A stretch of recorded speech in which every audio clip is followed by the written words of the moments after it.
Welcome to the LEC post-game lobby where I'm joined by Trouble Inc. and Misfits Neon. Miss Neon, thank you so much for joining us. Congrats also on winning earlier. Let's talk about match of the week. Fnatic won against G2. Were you expecting that result? I mean, honestly, I was expecting G2 to win, but I knew that Fnatic is like a team that can always win a game, right? They didn't look so stable, I want to say, Trouble, before going to that game. What were the expectations for you for match of the week? So for the thing is that Fnatic have not necessarily looked very stable in general, because they haven't figured out a way they want to play the game. Like in spring, they were playing through bot lane, and if that was going great, they would snowball that victory throughout the map. But I think this season, they're trying to figure out how they want to play. I feel like every single lane did so well. I'm the first one to criticize players for locking in Viego, especially after the nerf as well. But I felt like Razork was everywhere. The fact that they were setting up the early game ganks towards the top side of the map, creating Wunder into an absolute monster. I think Wunder was absolutely cracked in this game as well, the way he was playing. But then the rest of the map followed through as well. And I think it was a map diffy on this one. From the Gragas game that he played yesterday, Neon, and to the performance he had today against G2, how would you rate Wunder? Well, to be honest, I didn't watch his game yesterday. That is fine. You watched this one though. But like looking at this game, right? Yeah. I think he played. I think he played really clean.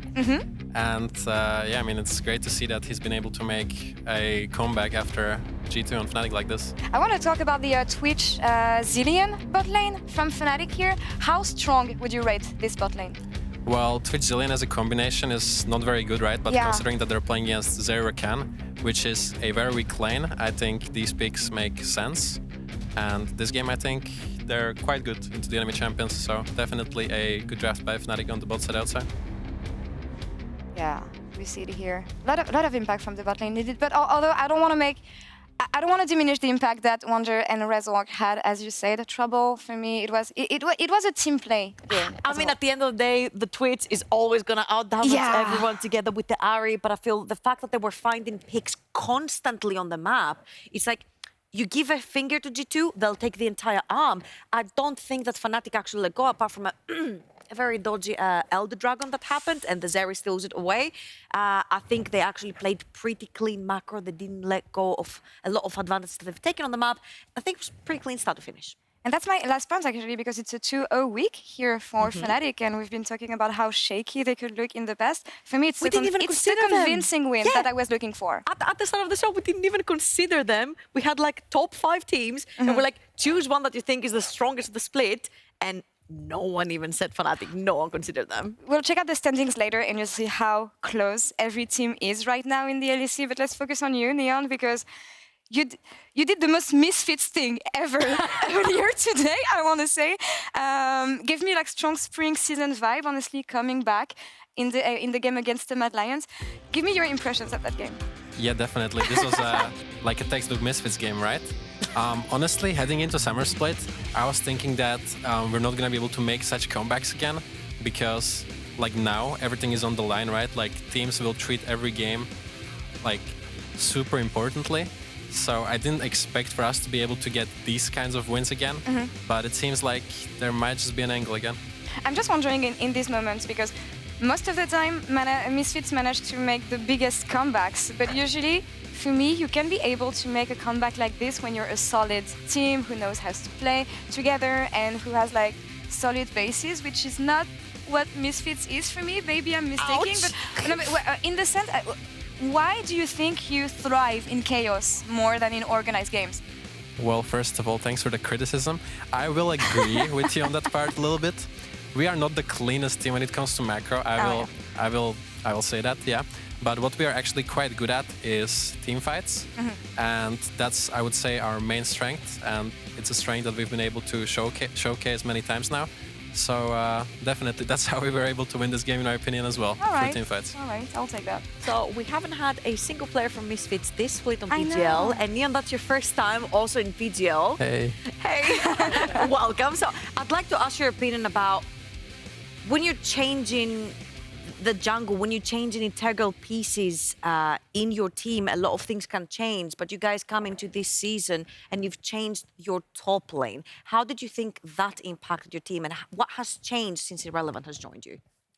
Well, changing a player is obviously always really tricky, especially when it comes to LEC, and especially when you're changing someone for a rookie. Most of all, because there's so many like unknown factors when it comes to like people who have never played LEC before, and it always affects the team dynamic as well, because every person is different, every person works differently, and a lot of the times you don't know what how your rookie is as a person. So I think Irrelevant has integrated quite well, and I think we're on like a good way to be possibly a good team.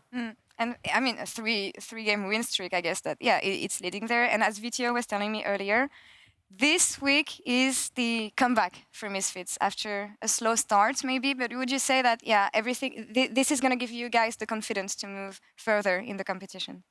I would say we definitely have some sort of momentum right now. Yeah. To address the start, I think I am like low-key cursed because I played on Schalke. I had a 0-4 start. I know. Then it comes to like Misfits, summer split again. He was the problem, guys. 0-4 start. So I'm like, I can see a pattern then, right? So maybe next year I can maybe like lift it. But yeah, definitely. I think we have a momentum going on right now. And honestly, these last 3 wins were insanely important for us because we're like a team that is driven a lot by emotion.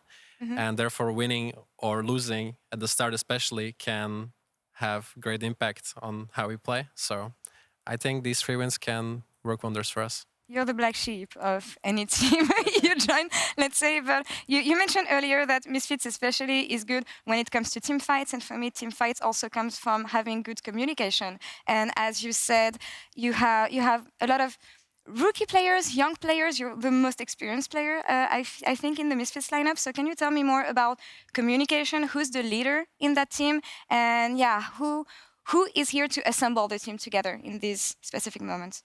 Oh yeah, so when it comes to communication, most of the communication is surprisingly done by Zlatan. Okay. Although he's a rookie, I'm actually very impressed by how good he is at the team game. And a lot of the times, he is the main shot caller. And I think it's just great to see because I think he hasn't gotten enough praise. I mean, he did get Spring Rookie, the Rookie of the Split Spring Award, right? Spring. But yeah, I think he gets like a lot of credit not shown.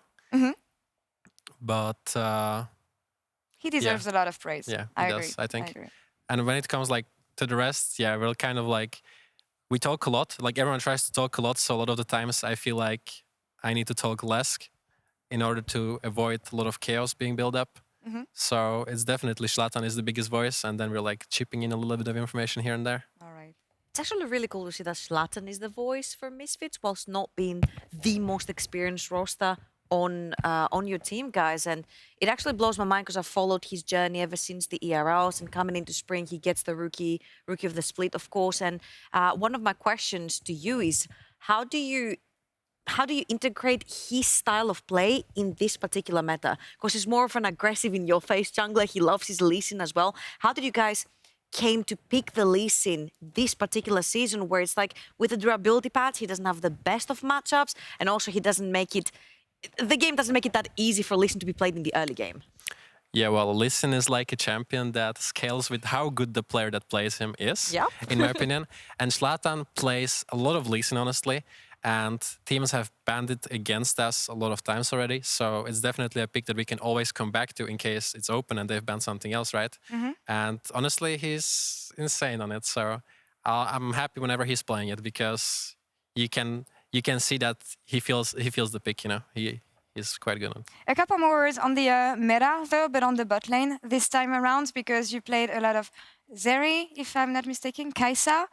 But it feels like the bot lane meta is super diverse right now. So how do you feel with the amount of champions that you can play? How comfortable do you feel? Yeah, definitely. I think this meta right now is very interesting because there's so many bot lane champions. There's not like one specific bot lane duo that is the strongest. You have like, from the top of my head, at least 10 different combinations that you can play. Like there's the Senna lanes, right? There is Kalista, there's Renata lanes, there's Zeri Twitch matchup. I think it makes for a very cool viewer experience because like teams have different styles, and it's being shown right now that different teams pick different things on bot lane. It's not always like Jinx Aphelios, right? Resident Sleeper. So I think it's quite good to see. You liked your jinx, though, if I may. Hey. Do you miss the champion? I kind of do. Okay. I mean, okay, like people still think that I was like a Jinx OTP and this and that, but honestly, they were just coping because I was able to like realize, okay, this champion is quite broken. Maybe I should just keep playing it. And like honestly, that's what we kind of did in spring. And a lot of the times, like winning in competitive League of Legends doesn't only come down to how well you play, but also how good your meta read is and how good your team drafting is. And that's a thing that is actually a lot of the times quite overlooked, I would say. Like to me, draft and meta read is like 50% of like the entire win of that game, you know, when it comes to competitive league. Maybe even more, honestly. Hey, if a pick bangs, it bangs. Yeah, it bangs, as would Broken Blade say, of course. Talking about the meta, it feels like when I talk to players, they don't really have I mean, of course, they can't say everything in interviews, but I'm not sure they have like the entire grasp of what the extent of the meta can be. Because even though we have a lot of diversity in the champions you see, we often end up seeing the right matchups. Do you feel that in the LEC, players, I don't know, are scared maybe to go out of their comfort zone and just rely on the, I don't know, scrim champions that they would play rather than being more creative? Honestly, figuring meta out is quite tricky because this scrim environment, as we all know, can be a little bit fake at times, right? Like we've all heard of this, like scrims, fake data, etc., etc. And why figuring out the meta, in my opinion, is hard because you have to take into consideration like your scrim results. A lot of the times, you also get inspiration from LPL, LCK, right? And what's quite interesting is that a lot of the times, like when I look at the picks in LPL, LCK, there's some picks that don't really make sense to me, you know, and they still go for them. So then you're like asking yourself, like, am I stupid? Or like, why would he ever pick this, right? So there's like a lot of factors that come into play when you're trying to figure out what champion you want to play and against what you want to play and don't want to play, right? So it's honestly quite tricky. And I mean, personally, I enjoy it because it's also fun. I think this is the coolest thing about when a meta changes, when something new comes in. You see all of the leagues have their own perspective of what's good. You know, a lot of players default back to comfort. Zlatan goes back to Lee Sin. Not a lot of other players. We only have Gilius speaking Lee Sin, right? Not a lot of other players. I know you're very angry about this one. Fine. I'm fine, guys. But yeah, talking about LCK and talking about LPL, these are two also very distinct, different types of play styles. LPL is more fast-paced, in your face, a lot of fighting. LCK is more we scale boards because we know we play the team fights so freaking well when we have our items and our levels. And then I feel like LEC sort of always falls somewhere in the middle, where we're always so creative in Europe because we're trying to integrate a lot of things from LPL, a lot of things from LCK, sometimes LCS as well. Not taking a swear over there, but yeah, I think this is why it's fun. And also you have to take into consideration, what team are you playing? What play style of players do you have in your team? And what do they feel comfortable playing out of a new mix that's coming into play? And as you said, every region has their own play style, of course. But let's stay in Europe here and focus on the players who've performed the best so far in the LEC. And we'll take a look at the Kia player of the game leaderboard. And what is this? For the first time ever, I want to say odoamne is leading the panel.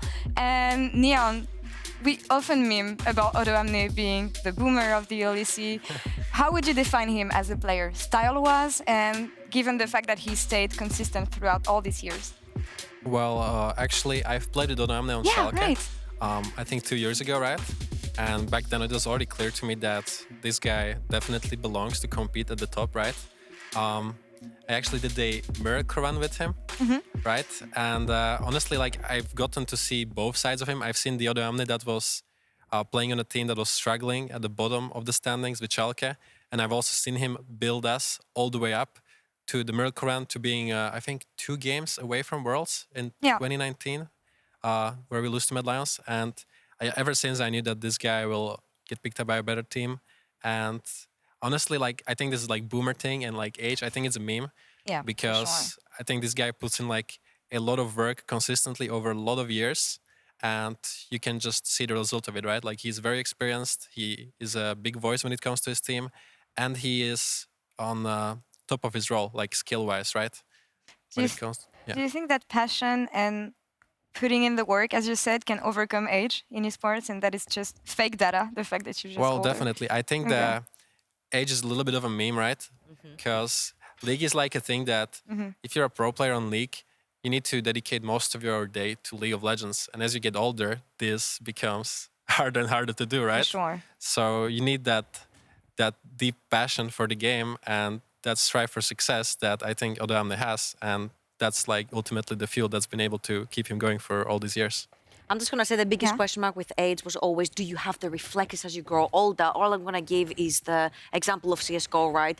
In these kind of games, in the FPS games, you need super quick reflexes. And we have guys like Forrest, Get Right, Freiberg, who are 30 plus, and they're still insane at the game. So I think FPS games are a big example of why, when the player gets older with age, brings this experience and can shine even further in teams. I mean, when you see again the player of the game leaderboard, it's only mostly experienced players, I want to say. And also, when you look at it, and one a lot of mid-lane players, mid-lane to OP, Trouble. What do you think? I think, there's been a lot of question about, all the Aries, the Lissandras, the playmakers with these sorts of champions bleeding their pressure in the side lanes.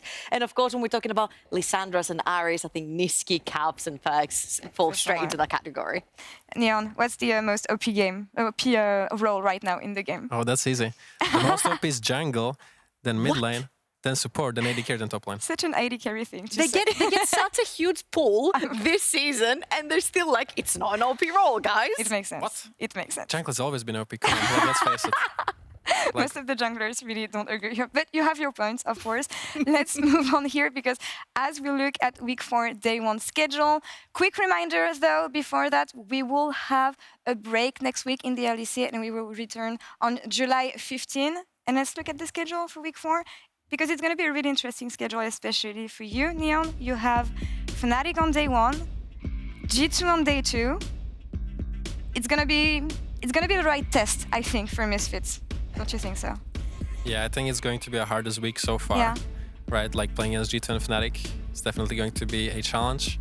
And there is also a 2-week break, so I think a lot of things can change during that time, because maybe some teams take a longer break, maybe some teams stay on the grind and keep playing. We'll see. Trouble, which game do you have in mind? Honestly, which one is your focus? Honestly, here? Misfits Fnatic. Seeing how Fnatic play today and how dominant they are, and you guys being on a win streak, I'd love to see how that momentum and that tempo from your wins carries you over to playing one of the top teams on the table. Neon, which team surprised you the most in the LEC so far, whether it's negatively or positively? Honestly, the biggest surprise, I would say, is Astralis to me.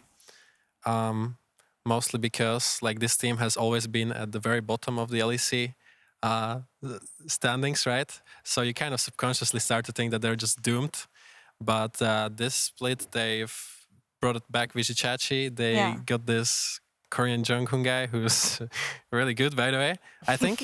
And it's looking interesting because there's just so many teams right now that it feels like can compete with the top. So I think it's definitely good for the league and nice to watch. What a time to be alive, Trouble, when you see that Astralis XL being the first game of the week is going to be an exciting game to watch. XL being so good lately. Yeah, and also Janhoon also sneaked himself in the MVP leaderboard as well. He was with right under the mid lane.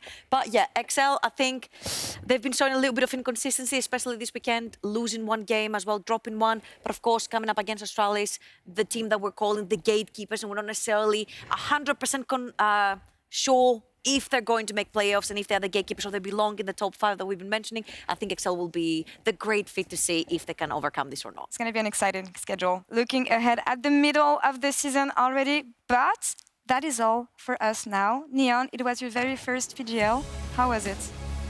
Honestly, besides getting flamed at the beginning, how was it? Honestly, it was quite chill, right? All right, super. But let's take a selfie then, shall we? Because otherwise Shucks will be very angry if I don't do it. I'm just going to stand up. I don't know if I'm supposed to do it like this, but... All right. Thank you, Nia. Thank you. Trouble, thank you so much. And before we sign off for our 1-week break, don't forget to grab your tickets for the LEC Summer Finals now at lec.gg/Malmö.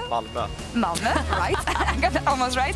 We will be back in 2 weeks. Have a good night, everyone, and see you soon.